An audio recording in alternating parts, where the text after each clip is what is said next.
s'il fallait partager un témoignage avec toi, je partirais globalement sur le fait que pour ma part, j'ai l'habitude de dire que Jésus ou Dieu, l'un des qualificatifs principaux que j'utilise pour le décrire, c'est Jéhovah Nissi, ma bannière, parce que je suis un de ces enfants qui a été beaucoup menacé spirituellement par, c'est-à-dire que si tu regardes ma vie, les maladies que j'ai eues sont super bizarres. Souvent, je dis même que je suis comme le cobaye de Dieu.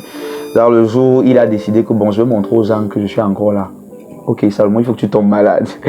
Donc, je vais partager ce témoignage que j'ai eu quand je faisais troisième. Au début de mon année scolaire, c'est ça, oui, scolaire, parce que académique, c'est l'université. Au début de mon année scolaire, je rentrais des vacances de mon village paternel. Et pendant ces vacances-là, j'avais eu une expérience plus ou moins désagréable. Une fois, j'étais resté tout seul, j'étais au salon de notre maison familiale et j'ai ressenti une forte douleur dans la poitrine, comme si quelqu'un subitement sorti de nulle part avait planté un poignard dans mon cœur. Pendant près de 15 minutes, j'ai eu très mal au cœur et ça me faisait super mal. Genre, je criais et les gens étaient alertés, mais ils ne savaient pas ce qui se passait. J'expliquais, personne ne comprenait parce que quand on me regardait, on ne voyait pas de couteau. Moi, je sentais qu'on était en train de me poignarder de l'intérieur. Et cette brève expérience, ce bref malaise s'est arrêté là. Je suis retourné sur Douala. J'ai commencé les cours posément, doucement, sans rien. Et au bout d'un mois, un beau jour, en plein cours, j'ai commencé à avoir de la fièvre. Je suis rentré. Mon papa a dit ça doit être du palu. On allait voir un de ses amis qui est pharmacien et il m'a prescrit des médicaments. Chose qu'on a pris. Non, on n'est pas allé voir son ami qui est pharmacien, on a acheté des médicaments en route, voilà. Quand on achète ces médicaments en route, je prends le traitement, la fièvre disparaît, disons que le palu s'arrête. 2 jours après, quand je m'en vais à l'école, je suis encore sous traitement, subitement, il y a un bouton qui me sort sur le nez. Et le bouton grossissait vraiment de façon bizarre. On va donc voir l'ami de papa qui est donc pharmacien. Et c'est dit à midi à mon père que ça doit être une allergie, il ne faut pas acheter les médicaments de la route parce que des fois c'est périmé et tout. Il me met donc sous traitement contre la dite allergie. Ok, je commence à prendre ce traitement. Et puis j'ai une montée de boubouille, des boutons de chaleur de partout sur le corps. Je me suis dit non, ça doit être encore des symptômes ou des conséquences de l'allergie que tu as. Quand tu apprends le traitement, tu vas utiliser tel savon et tout. Chose que je fais, je moignais avec un savon là et tout ce que j'avais sur la peau avait disparu, sauf le bouton. Le petit bouton était resté là. Donc, le traitement s'est terminé là. Ça, c'est plutôt en une semaine. Et je m'en vais encore en cours. Et là, on est en cours, je me sens super fatigué subitement. Je ne sais pas pourquoi, mais je me sens fatigué. Et toute la journée, j'étais vraiment amorphe. Un coup, je dormais. Un coup, même quand je regardais le professeur, je n'entendais pas ce qu'il disait. Et par la grâce de Dieu, ce jour-là, on n'a pas vraiment eu beaucoup de cours. Je ne sais pas pourquoi, mais le professeur était assez absent. Donc pendant que les professeurs étaient absents, moi, je dormais. Et puis, j'ai levé la tête et mes amis ont commencé à rire. Je n'ai pas compris pourquoi les gars rigolaient. Et puis, ils ont commencé à faire des vannes. Mais bon, vous êtes en troisième, vous êtes en âge pubère, vous avez l'habitude de vous chambrer. Donc pour moi, c'était normal.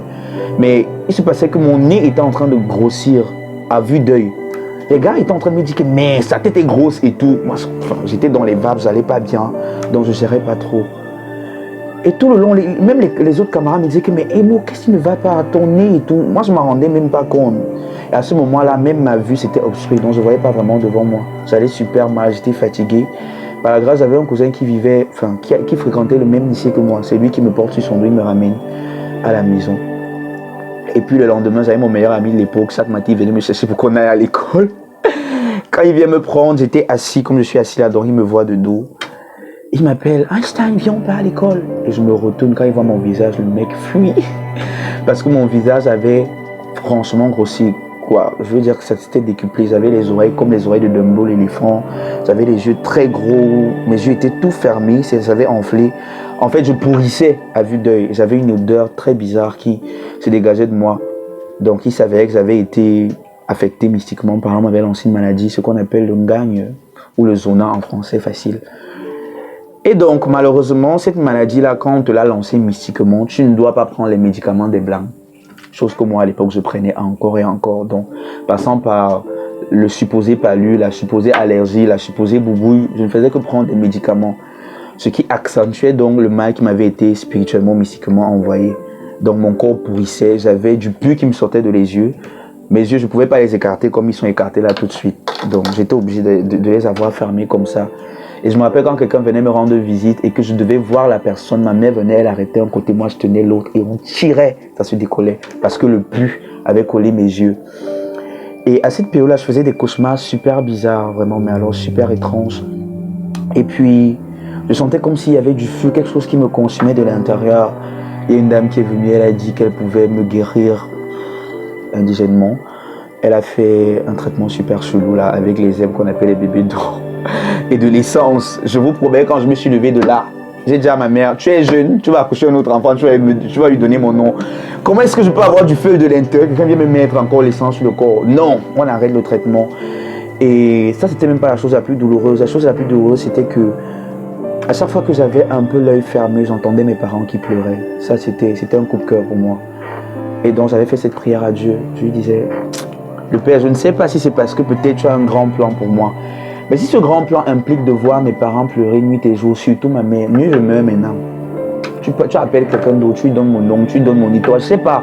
Mais mieux tu me tues maintenant et meurs, parce que bon, la douleur encore, ça peut passer. Mais voir maman qui pleure dès que j'ai l'œil fermé, je supporte pas. Et puis, un beau jour, un dimanche, dans l'assemblée à laquelle ma maman allait, je ne sortais plus parce que je sentais, c'était vraiment comme dans les films nigérians, je sentais. Et ma mère m'a dit ce dimanche qu'on va aller à l'église, coûte que vaille. Ok. On m'a mis une capuche avec un foulard, on a attaché ici parce qu'il fallait pas que les gens se rendent compte de tout ce que j'avais comme symptômes. Donc on voyait que mes yeux même avec les trucs blancs, on avait l'impression que c'était l'Apollo. Pourtant c'était pas ça, c'était du pu. Et on arrive à l'église, je suis assis au fond, personne ne m'a reconnu, personne ne m'a reconnu. Et puis finalement, on fait une ligne de prière. C'était un très jeune homme de Dieu à l'époque. Il dit, tous ceux qui sont malades, venez devant, on va prier pour vous. Et ma maman m'amène devant. Et quand elle m'amène devant, le pasteur demande ce que j'ai. Elle n'avait même pas la force de parler, elle m'a juste découvert. Toute l'église est entrée en sanglots. Et quand le monsieur m'a vu, il lui a dit, waouh, on ne peut pas gérer le cas maintenant, venez demain dans mon bureau. Donc, toute l'assemblée était en larmes parce que j'étais un jeune homme. À l'époque, j'étais à l'école du dimanche, j'étais une de ces personnes à l'école du dimanche qui faisait les chants, qui faisait les ballets. Donc, c'était quand même assez douloureux de voir quelqu'un d'assez actif à son jeune âge être affecté comme ça. Voilà donc comment le lendemain on est allé à l'église du monsieur. C'est la première expérience spirituelle que j'ai. Déjà quand on arrive dans la voiture, je ne sais pas pourquoi, mais j'avais peur. Et je ne voulais pas aller à cette église. Donc dans la voiture, je disais à ma mère qu'on rentre. Elle me dit non, on va y aller. Quand on arrive, le monsieur était en train de prier pour quelqu'un d'autre. Il priait pour une jeune demoiselle. Et quand moi j'entre, pendant qu'il prie pour la demoiselle, moi je voyais des esprits, c'était bizarre. Il prie pour elle avant qu'il n'ait appelé le nom de l'esprit qui l'a possédé. Moi je voyais l'esprit en question. Ma mère était à côté de moi, elle dit son ami, maman rentre. Je dis à maman que je vois le lion. Elle me dit, tu vois le lion? Oui, il dit que la fille là c'est le lion. Je n'ai même pas fini de lui dire ça. L'homme de Dieu est en train de prier que voilà, tout esprit des forêts, tout esprit de lion qui te pousse à être colérique sort de ce corps. J'étais apeuré de chez eux. Et puis, il m'appelle moi. Il me dit, voilà, le Seigneur veut faire de grandes choses avec toi. Quand tu vas sortir d'ici, tu seras guéri. Tous les cauchemars que tu es en train de faire vont disparaître. Ah, moi, je n'entendais même pas ce qu'il disait. Je me rappelais que le gars était venu prier pour quelqu'un, il est devenu le lion. Donc, fais, tu me laisses. Et puis, il a commencé à prier pour moi. Au départ, je ne sentais rien, j'étais là.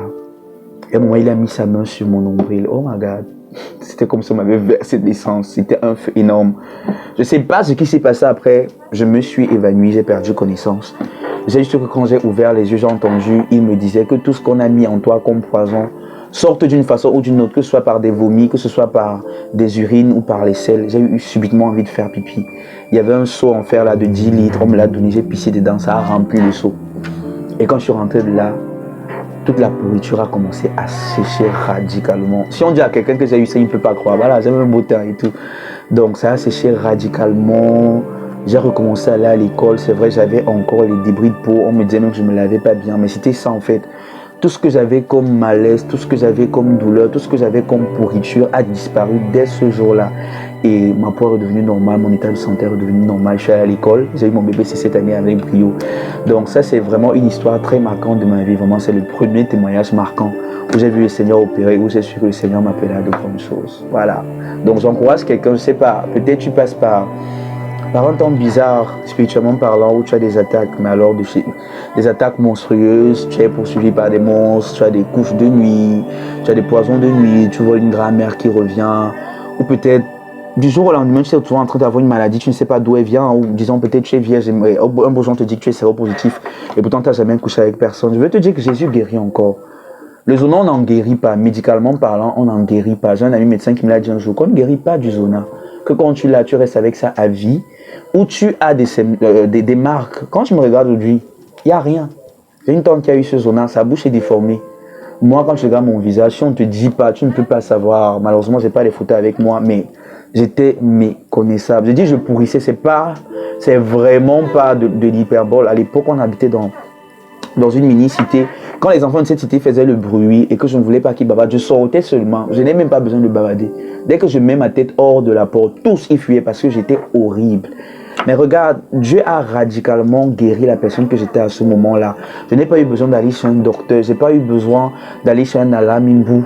Ce que en peut-être un mois, mes parents et moi, on a cherché à guérir. En 15 minutes, Jésus l'a guéri et définitivement. Donc, crois-moi, comme il a pu guérir la femme à la perte de sang, comme il a pu guérir l'aveugle sur le chemin, frère, c'est possible.